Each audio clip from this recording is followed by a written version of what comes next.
Okay, guys, so in tonight's lesson, we're going to talk about democracy, and that's going to be Chapter 3 of your textbook, or your workbook, pages 60 through 63.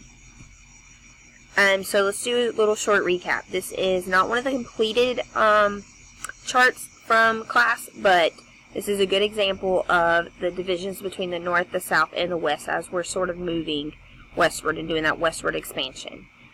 So we see that the North supported those tariffs. They had those factory systems with few or no slaves in some areas. They actually started to call for abolition during this time, or the abolishment of slavery. We see that the North supported a strong central government, and not listed on here, but also important, is that the North supported Henry Clay's American system. In the South, we have Eli Whitney's invention of the cotton gin. Ooh, on that same note, let's go ahead and add in the North here that they had those interchangeable parts in that factory system. But back to the South, they increasingly relied on that plantation system for agriculture, which was driven by slave labor, which is also important to note on here. And it's also good to know that the Southerners opposed tariffs, and because of that, they disliked Henry Clay's American system. And lastly, we're going to look at the West. Remember the 49ers, the gold rush of 1849, and everyone moving westward, right? They were moving west for a better opportunity for gold, land, and then we also see that the Mormons moved westward to escape religious persecution. So there was also religious reasons for people moving westward. Alright, let's move on to the next one. The U.S. as a republic. So the Constitution established the national government as more of a republic, where only members of an elite ruling class tended to win election in those high offices. Particularly, only white men who owned property could vote, and so they were the only ones that ever made it to those high offices. These men then voted on who would be elected to Congress, and then once they were in Congress, they would then elect members from their same class to serve. So it's very hard to infiltrate this system. It was very, the common folk could not be a part of this system. So the problem is that most Westerners were small landowners and pioneers. Most didn't own enough property to even vote, and they sure didn't trust the elite to accurately represent their values and interests, right? Because you don't believe that someone in California would be able to represent you as a South Carolinian. That doesn't make any sense. They don't live here, they don't have the same values as you, they don't go through the same day-to-day activities, so you don't trust that they would be able to accurately represent your values. As more people moved westward to settle the new frontier, the cry for democracy increased. And remember, democracy is when all eligible citizens have an equal say in their government. Alright, now we're going to talk about Andrew Jackson. Remember, he's a leader for the Westerners and poorer Americans because he was viewed as a common man. He was viewed as a common man because he was born poor and largely uneducated.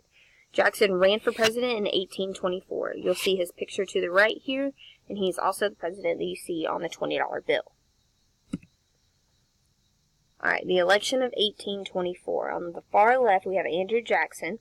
He's from Tennessee. Remember, he's a war hero we talked about in our last section. The battles with the Creek Indians. Jackson was a strong proponent, or he supported states' rights, and he was very anti-national bank. Henry Clay in the middle here, he is the senator from Kentucky. He's very pro-industry and supports a strong central government. Remember that proposal that he made that we talked about last class, his American system? That was him. And lastly, we have John Quincy Adams on the right. He's from Massachusetts, and he's very experienced in foreign policy, and perhaps his most appealing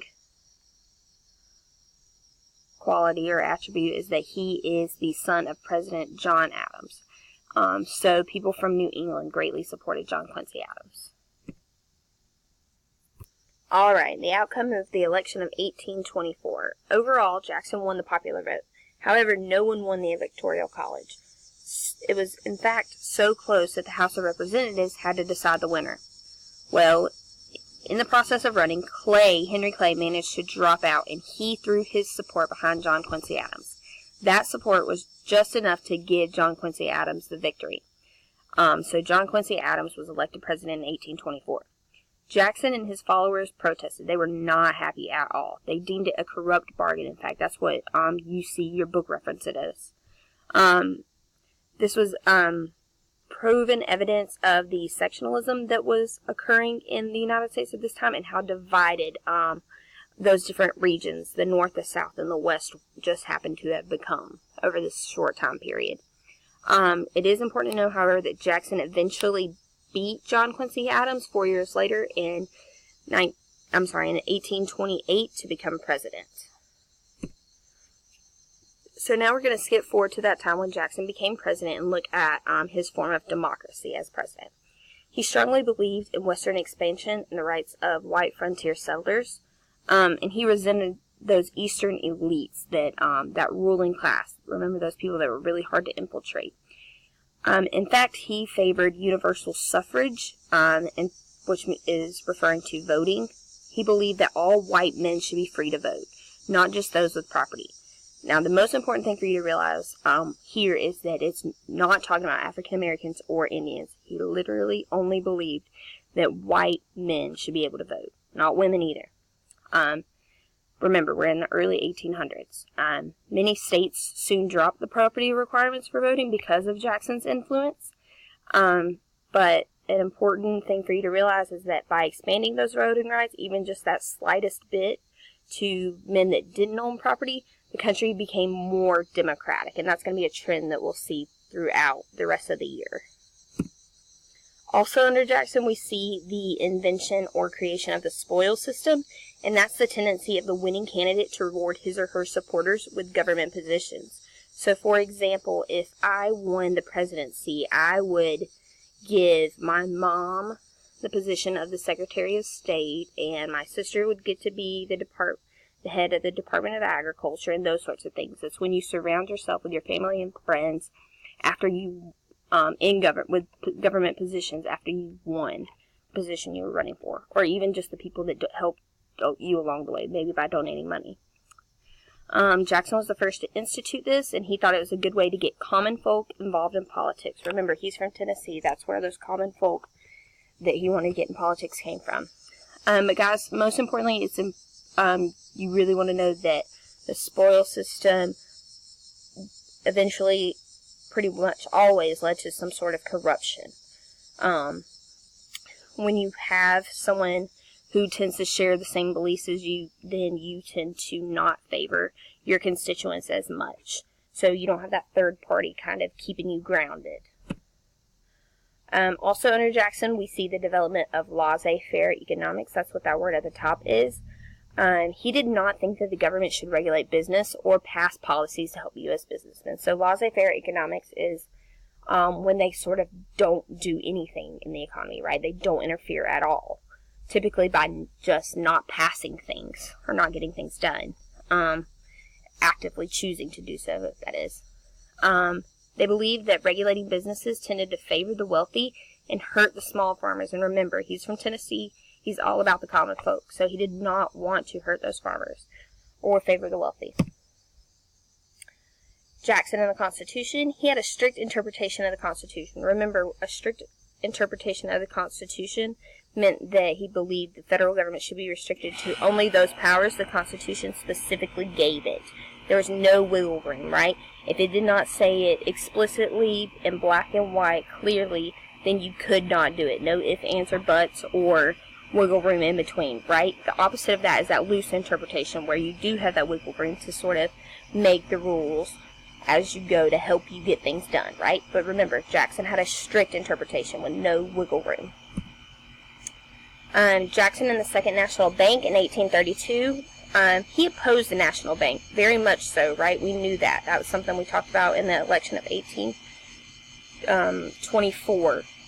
He saw it as a violation of the Constitution, ultimately because he had a strict interpretation of the Constitution, right? So there was no wiggle room. It didn't say in the Constitution that you could have a national bank, so Jackson believed you couldn't have it. His political enemies convinced the bank, however, to apply to renew their charter early in hopes of making it a hot-button topic for the election of 1832 to try to take that presidency from Jackson. So remember us talking about the National Bank before. It was established under a charter, or this sort of document that allowed it to run or allowed it to function, right? Well, that charter had to be renewed every once in a while, and if it didn't get the renewal, then it would be shut down. And that's what we're seeing here, that sort of renewal process coming up. And again, Jackson's enemies tried to convince the bank to reapply for their charter early in order to try to take the presidency from Jackson. Most of the countries, however, disliked the National Bank at the time because it overall decreased the value of their dollar. Overall, Jackson succeeded in convincing the people that the bank was an example of how the national government favored big business over the poor, and he won the election. And as a result, the bank lost its charter.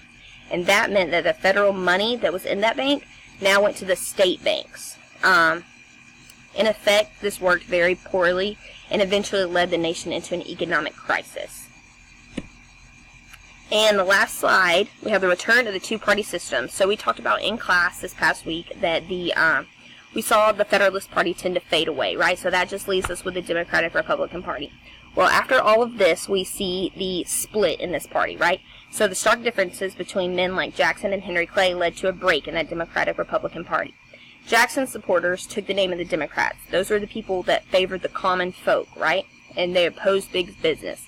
His opponents took the name as National Republicans, but eventually, guys, you'll see them referred to as Whigs. So I just want you to keep in mind that Jackson, his supporters, and those common folk were the Democrats, and those big businessmen were the National Republicans at this time, okay? And that's all. Just make sure you write a question if you can, and we'll talk about this in class, okay?